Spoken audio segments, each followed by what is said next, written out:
मैं आपको कहूंगा कि जो भी संघर्ष ट्रेड यूनियन छेड़ती है, हमें कोई इलेक्शन नहीं लड़ना है, लेकिन इलेक्शन वालों को पटकनी देने का आपके पास ताकत है।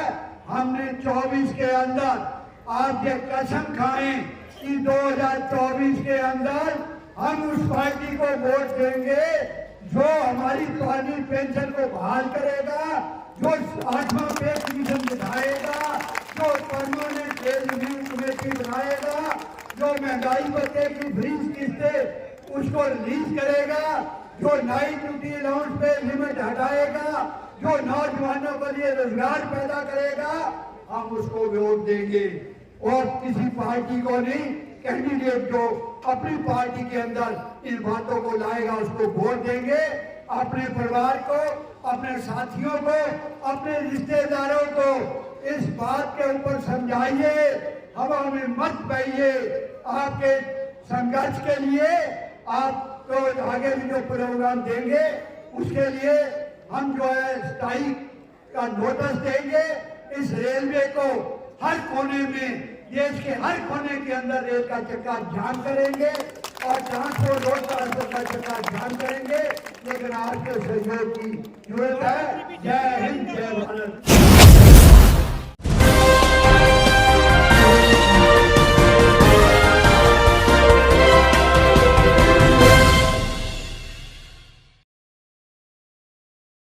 सभा के अध्यक्ष, उत्तरी रेलवे मजदूर यूनियन के केंद्रीय अध्यक्ष श्री सोमनाथ मलिक जी, अन्य केंद्रीय पदाधिकारीगण, नारी शक्ति, नौजवान साथियों, सबसे पहले उत्तरी रेलवे की 128 ब्रांचें और 9 मंडलों को मैं बधाई देता हूं कि जो national federation of Indian railway man ने आह्वान किया था, ये एक प्रोग्राम किया था 8 जनवरी से लेके 11 जनवरी तक रिले फास्ट अनशन करेंगे। उत्तरी रेलवे की तमाम ब्रांचों ने इस कड़ी सर्दी के अंदर अपना पूरा योगदान देके युवा साथियों को भविष्य को बचाने के लिए बहुत अच्छा प्रोग्राम किया, वो बधाई के पात्र हैं।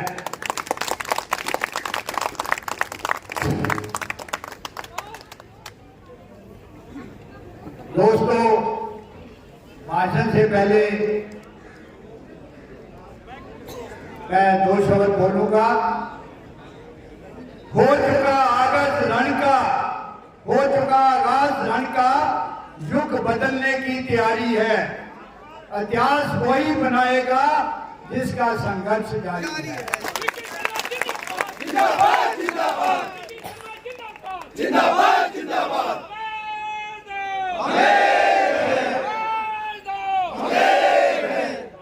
दोस्तों, हौसला हो बुलंद तो डर की क्या औकात, जब ले ही लिया फैसला तो पीछे हटने की क्या बात।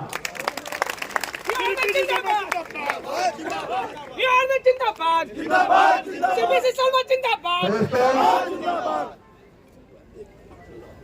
आज कड़ी सर्दी में तमाम दिल्ली के मंडल, दूसरे मंडलों में ट्रेन लेट होने के बावजूद भी और 11 तक प्रोग्राम करने के बाद भी आप लोग यहाँ पहुंचे। ये ट्रेड यूनियन की एक ड्यूटी है, कर्मचारियों के हकों के लिए लड़ाई करना। हम लोग अपनी पूरी सर्विस करके पूरी पेंशन ले रहे हैं। जो युवा साथी इस देश के अंदर चाहे रेलवे के अदारे में आए हैं या डिफेंस में आए हैं या इनकम टैक्स में आए हैं या स्टेट गवर्नमेंट के अदारे में आए हैं या एजुकेशन में आए हैं, उनको उनका घर बचाना और युवा अवस्था से लेकर बुढ़ापे में जाकर 60 साल की आयु होने तक सम्मानजनक जीने का साधन जो पुराने साथियों को मिला है, उनके लिए ये संघर्ष है। युवा साथियों के लिए, युवा साथी इस बात को समझ लेना चाहिए कि हम लोग तकरीबन पुराने साथी यात्रा की आखिरी पड़ाव पे है, क्योंकि हम लोग ट्रेड यूनियन कर रहे हैं। ट्रेड यूनियन करने के नाते हमारी जिम्मेवारी बनती है कि जो वर्किंग क्लास है उसके जो राइट है जो आज तक मिलते रहे, कोई भी सरकार आ जाए उसके आने से जो देश का संविधान बना, वो संविधान हर देश के नागरिक के लिए बराबर होना चाहिए। जिस तरह विदेशों के अंदर है, लेकिन भारत सरकार के अंदर ऐसा नहीं है। आप देख रहे हैं कि नए नए कानूनों के बातें करते हैं। ये ऑलरेडी इस देश के अंदर ट्रेड यूनियन मूवमेंट को बचाने के लिए, वर्किंग क्लास को जिंदा रखने के लिए, इंडस्ट्री को जिंदा रखने के लिए जब से आजादी हुई उससे पहले से और बाद में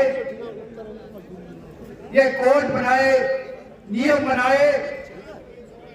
ये सरकार जब से आई है, इन नियमों के ऊपर जो कुठारा घाट कर रही है, जो इतने पुराने नियम थे और जिसको बड़े संघर्ष के बाद भारत सरकार से, उनके मंत्रियों से डिस्कस करने के बाद नए लेबर कानून बनाए थे, जिसमें 1946 में इंडस्ट्रियल एम्प्लॉयमेंट एक्ट बना था, 1947 में आईडी एक्ट बना था, 1926 में ट्रेड यूनियन एक्ट बना था, 1948 में, 1951 में, 55 में और 1966 में, 70 में, 79 में, 81 में, 86 में, 96 में, 1923 में, 1948 में, 52 में जितने भी कानून बनाए थे उनको 3 कोड में बदल दिया। वेजेस कानून बनाया था, उसको भी बदल के दूसरा नाम दे दिया। जहां तक ट्रेड यूनियन एक्ट बड़े स्ट्रगल के बाद, संघर्ष करने के बाद ये ट्रेड यूनियन एक्ट बना था। अंग्रेजों के जमाने में कोई काम करने के घंटे नहीं होते थे, कोई रेस्ट के घंटे नहीं होते थे। सुबह सूरज निकलता था, शाम को सूरज छिपने के बाद ड्यूटी खत्म होती थी। लेकिन इस जमात ने उस समय भी लड़के अपने राइट के लिए ये नियम तैयार कराए, जिसके अंदर ड्यूटी आवर्स बने। यहां तक 1986 में शिकागो के अंदर जो कामगार अपने राइट मांग रहे थे, अंग्रेजों ने उनके ऊपर बम चलाए, गोलियां चलाई, तशद्दुद किया। उसके बाद भी कामगार अपने राइट से पीछे नहीं हटे। महात्मा गांधी ने इस देश को आजाद कराने के लिए कोई डंडा नहीं चलाया, गोली नहीं चलाई। शांतिपूर्वक संघर्ष करने के बाद 1947 में देश को आजादी मिली। आजादी इसलिए मिली कि यह जो अंग्रेजों का तशद्दुद था, अंग्रेजों की जो तानाशाही थी, वो खत्म हो, देश के हर नागरिक को सम्मानपूर्वक जीने का साधन हो और ये भारतवर्ष का विकास हो। इस देश के अंदर नौजवानों को लिए रोजगार पैदा हो और जनता को सुविधा प्राप्त हो। पार्लियामेंट बनी। आज पार्लियामेंट के अंदर लोकसभा और राज्यसभा को 747 मेंबर पार्लियामेंट बैठते हैं। अब 747 मेंबर पार्लियामेंट वो सेवक नहीं है। आप सेवक हो देश के। आज 40 साल 38 साल देश की सेवा, अपने परिवार की सेवा करते हो। वो एक दिन सेवा करता है जितने साल वो एमपी रहता है या एमएलए रहता है, उतनी बार की उनको पेंशन मिलती है। कहां का संविधान है ये?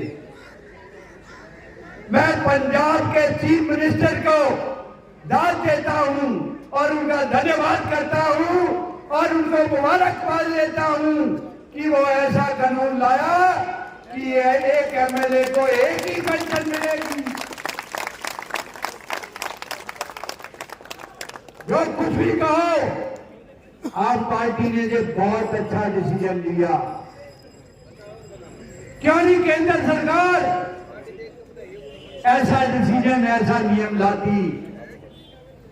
अरे आज 10-10 पेंशनें लो। जो इस देश की सेवा कर रहा है नौजवान, उसको आप पेंशन के लिए बाजार में जुआ खेलने के लिए पैसे लगवाओ। ये कैसी सरकार है? कैसी सरकार आप चुन के भेजते हो? हमें इस बात को सोचना चाहिए। ये मैं आप लोगों को भड़काने के लिए बात नहीं कर रहा हूं, असलियत है। आज जो chief minister, ex chief minister जो मर गए, 3-3 लाख रुपया पेंशन लेते थे। मेंबर पार्लियामेंट जो 5 बार रह गया, 5 बार की पेंशन लेता है। यहां तक आप रेलवे सर्विस में आते हैं, 1 साल के बाद आपको सुविधा पास मिलता है, जिसको पास कहते हो। मेंबर पार्लियामेंट एक दिन बनता है, रिटायरमेंट होने के बाद भी उसको रेलवे का जो है कार्ड पास मिलता है। एक मेरा कर्मचारी 40 साल सर्विस करता है, जो ग्रुप डी से रिटायर होता है, उसको 1 पास मिलता है। ऐसा क्यों? जिन्होंने 16 लाख कर्मचारी और फैमिली रिटायर हो चुके हैं इस रेलवे के अंदर, उन्होंने अपनी जवानी दी, बुढ़ापा लेके आए। आप पेंशन की बात करते हो। कर्मचारी जिसके लिए हमें लड़ना पड़ता है, आपको याद होगा जो पुराने साथी हैं, पहले रेलवे के अंदर 30-35 का स्केल होता था। उसके बाद ये केवल फेडरेशनों की देन है, आज मिनिमम जो 18,000 तक लाई, इनकी देन नहीं है। ये तो चाहे वो अपोजिशन का मेंबर पार्लियामेंट है या सत्ता पार्टी के बाद मेंबर पार्लियामेंट है, जब अपने वेतन भत्ते और कॉन्स्टिट्यूएंसी अलाउंस बढ़ाना होता है किसी को पता भी नहीं चलता, बढ़ा के अपना चालू कर देते हैं। इनके लिए चाहे कोई गवर्नमेंट आए, पुरानी पेंशन इनको चाहिए। मुझे याद है कि जब पंजाब गवर्नमेंट ने डिक्लेयर किया 1 मैन 1 पेंशन मिलेगी, एक 8 बार का एमएलए बना हुआ वो कह रहा हम तो मर गए। देखिए, जो मेरा कर्मचारी 40 साल नौकरी करता है, 38वें साल में काम करते हुए उसको गलती हो जाती है, उसको कुछ नहीं गवर्नमेंट देती। जो मेंबर पार्लियामेंट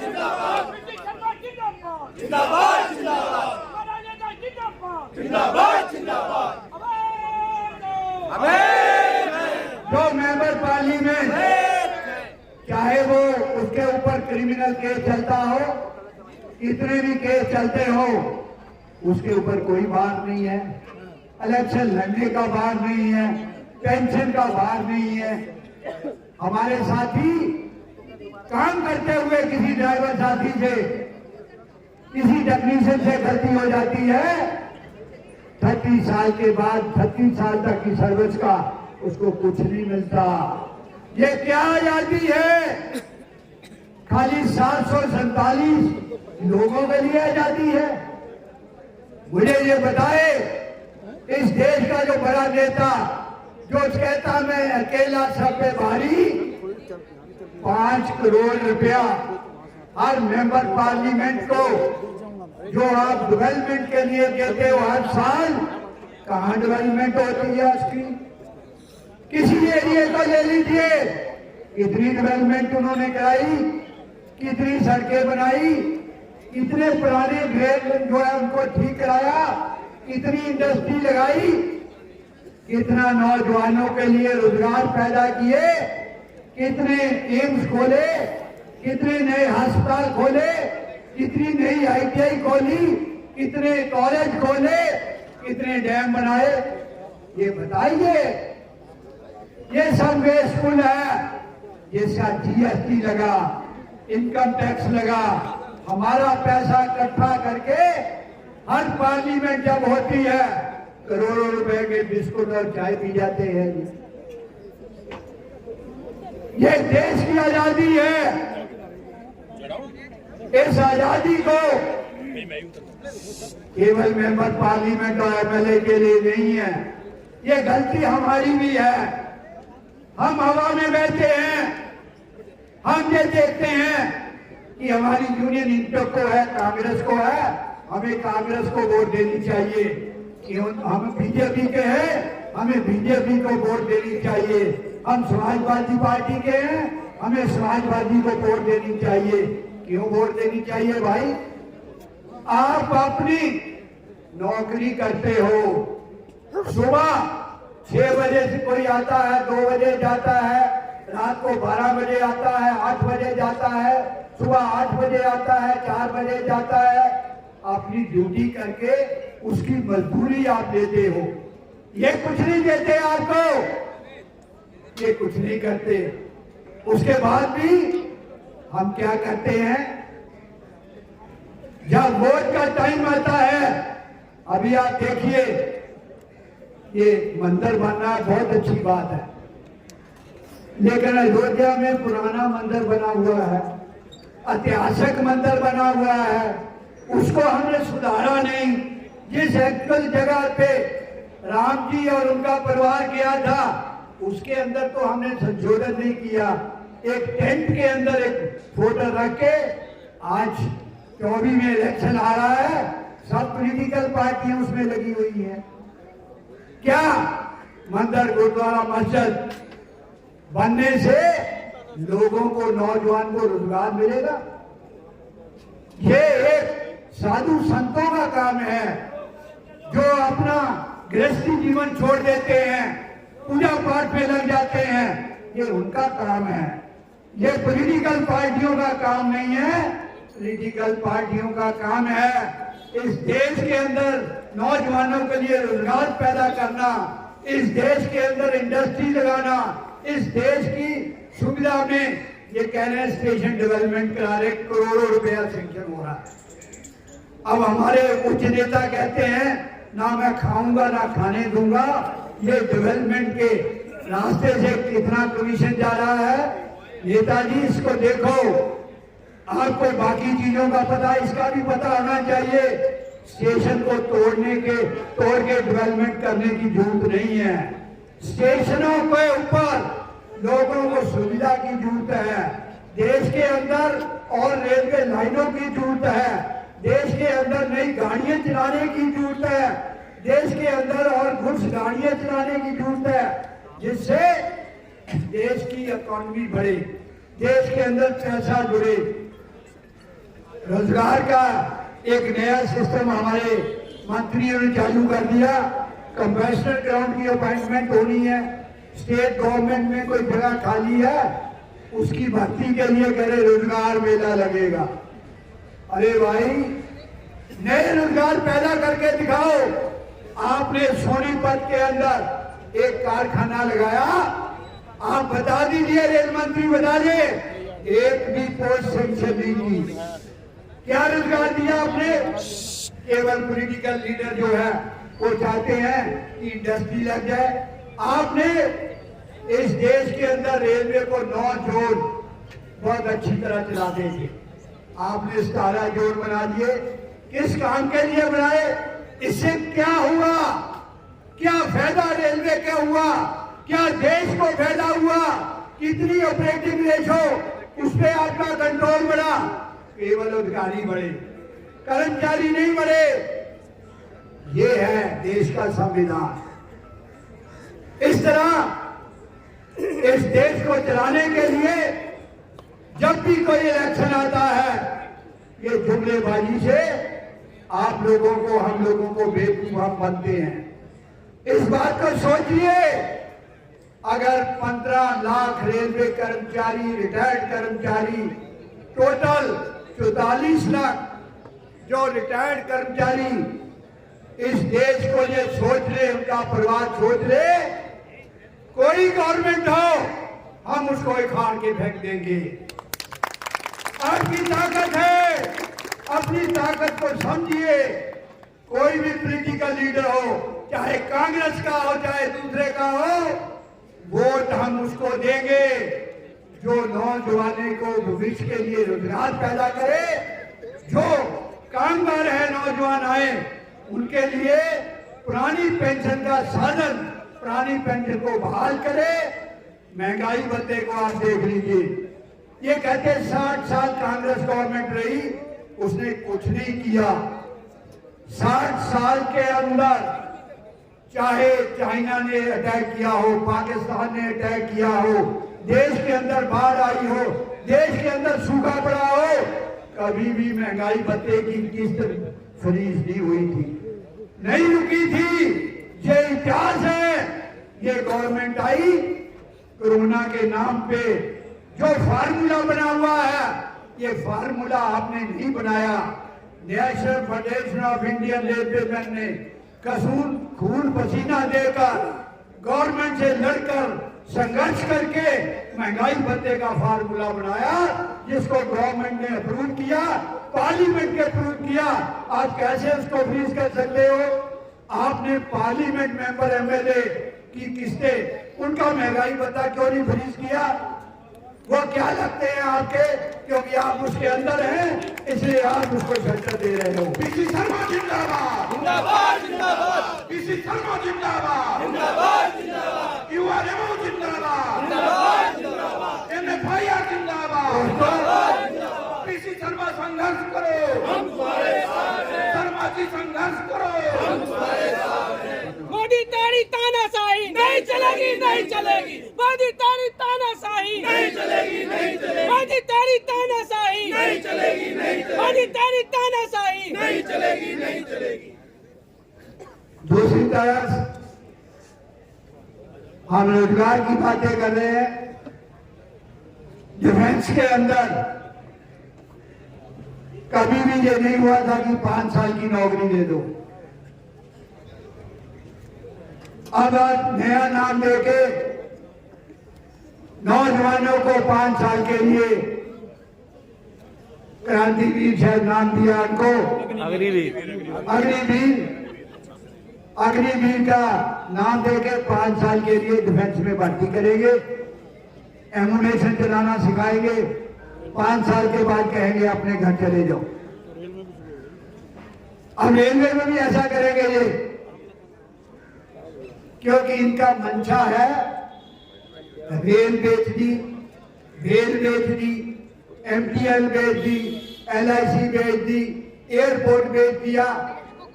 अब हर इंसान को बेचने का रह गया है कि इस देश के हर इंसान को भी बेच दे, कहीं गिरवी रख दे, क्योंकि ये देश एक एक नागरिक, आज से जितने भी प्राइम मिनिस्टर रहे हैं, इससे पहले उन प्राइम मिनिस्टरों तक 58 लाख करोड़ के हम लोग कर्जदार होते थे। आज 9 साल के अंदर 168 करोड़ के कर्जदार है ये देश।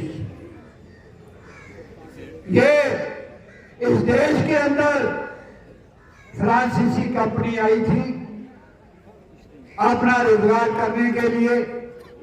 रोजगार करते करते उन्होंने इस देश के ऊपर कब्जा कर लिया, राज कर लिया, और इस भारतवर्ष को सोने की चिड़िया कहा जाता था।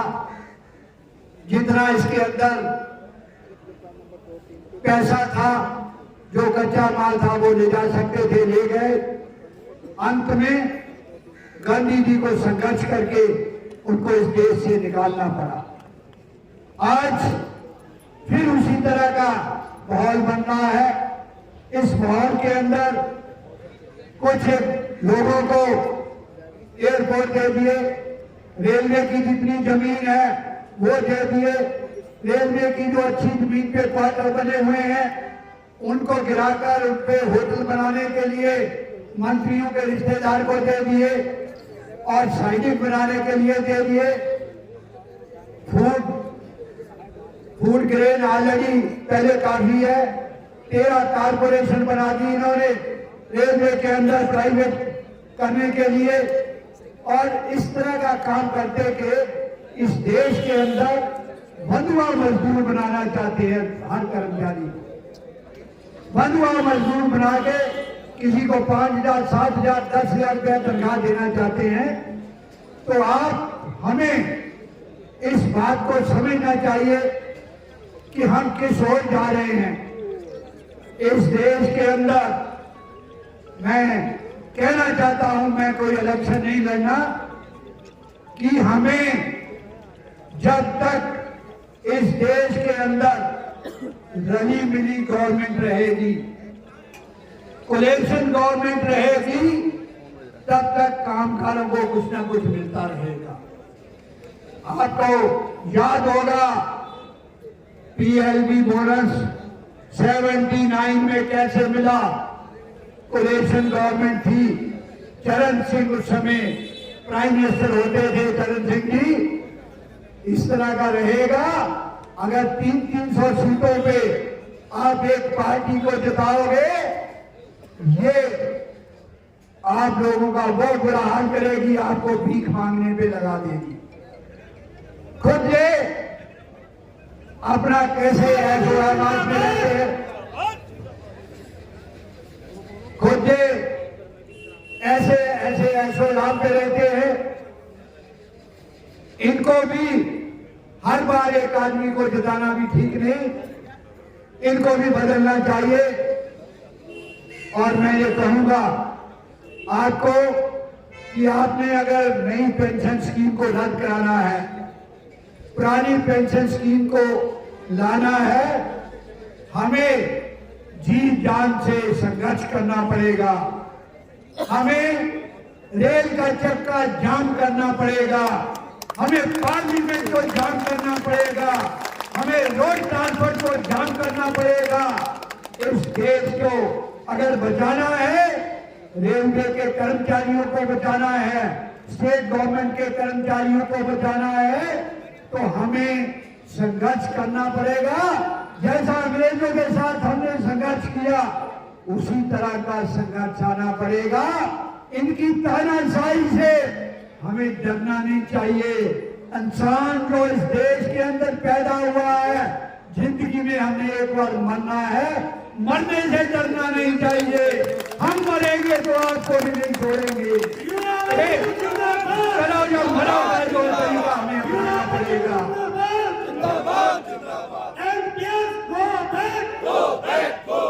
तो दोस्तों, मैं ये नौजवान साथियों को आगाह फिर करना चाहता हूं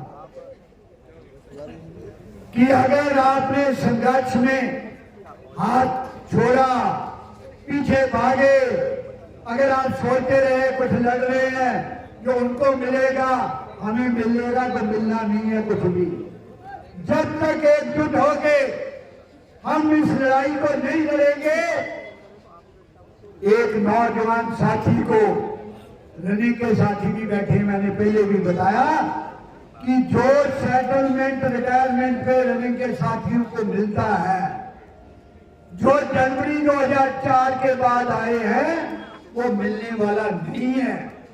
मेरी बात आपको बुरी लग रही होगी, क्योंकि आप देख लीजिए, जो 10% आपके वेतन से ये एक्स ग्रेशिया जो मिल रहा है उसके नाम पे कटता है, 10% अपना वेतन कम होता है। आपका प्रोविडेंट फंड नहीं है। आपके प्रोविडेंट फंड पूछ लीजिए किसी को, हमारा प्रोविडेंट फंड कटता था 10%, वो प्रोविडेंट फंड था। आपका प्रोविडेंट फंड नहीं है, इसको अंग्रेजी का नाम कॉर्प्स रखा हुआ है। उसको ये काट के सारा पैसा 60 साल तक कहाँ लगा रहे हैं। आपके उस पैसे की कोई गारंटी नहीं कि आपको वो पैसा वापस मिलेगा। पीएफ के रूप में जो 60% कह रहे हैं, उसमें भी कह रहे हैं 40% रखेंगे। आपके ग्रेजुटी नहीं मिलेगी, आपको फैमिली पेंशन नहीं मिलेगी। जो पुराने लोगों को डेथ होने के बाद फैमिली पेंशन मिलती है, उसकी विडो को पेंशन मिलती है। अगर लड़की डाइवोर्स है, जो अनमैरिड है, लड़का अनमैरिड है, उसको पेंशन मिलती है, वो पेंशन नहीं मिलेगी। इस बात को आप सोच लीजिए, और अगर नहीं सोचेंगे तो बुढ़ापे के अंदर आपको दूसरों के आगे हाथ बढ़ाना पड़ेगा। जो आप बच्चों को अभी तनख्वाह मिल रही है, आप बच्चों को उस तनख्वाह से उनके जीवन यापन के लिए, एजुकेशन के लिए मदद करते हो। उनकी मेहनत करके अपनी जो है, बाप कभी थकता नहीं है, कभी कहता नहीं है मेरे पास अपने बच्चे के लिए कि मेरे पास पैसे नहीं है। हर कीमत पे आप अपने बच्चों की डिमांड को पूरा करते हो। लेकिन जब आप इस हालत में नहीं रहेंगे, उस समय आपकी क्या हालत होगी, इस बात को सोचिए। आप किससे 400 रुपए से अपनी मेडिसिन ले सकते हैं, 400 रुपए से मियाँ बीबी अपना खाना खा सकते हैं इस महंगाई के जमाने में। इसलिए मैं आपको कहूंगा कि जो भी संघर्ष ट्रेड यूनियन छेड़ती है, हमें कोई इलेक्शन नहीं लड़ना है, लेकिन इलेक्शन वालों को पटकनी देने का आपके पास ताकत है। हमने 24 के अंदर आप ये कसम खाएं कि 2024 के अंदर हम उस पार्टी को वोट देंगे जो हमारी पुरानी पेंशन को बहाल करेगा, जो 8वां पे कमीशन दिखाएगा, जो परमानेंट पेज रिव्यू कमेटी बनाएगा, जो महंगाई भत्ते की फ्रीज किस्तें उसको रिलीज करेगा, जो नाइट ड्यूटी अलाउंस पे लिमिट हटाएगा, जो नौजवानों के लिए रोजगार पैदा करेगा हम उसको वोट देंगे। और किसी पार्टी को नहीं, कैंडिडेट जो अपनी पार्टी के अंदर इन बातों को लाएगा उसको वोट देंगे। अपने परिवार को, अपने साथियों को, अपने रिश्तेदारों को इस बात के ऊपर समझाइए, हवा में मत बहिए। आपके संघर्ष के लिए आपको आगे भी जो प्रोग्राम देंगे उसके लिए हम जो है स्ट्राइक का नोटिस देंगे। इस रेलवे को हर कोने में, देश के हर कोने के अंदर रेल का चक्का जाम करेंगे और ट्रांसपोर्ट रोड का चक्का जाम करेंगे। लेकिन आपके सहयोग की जरूरत है। जय हिंद, जय भारत।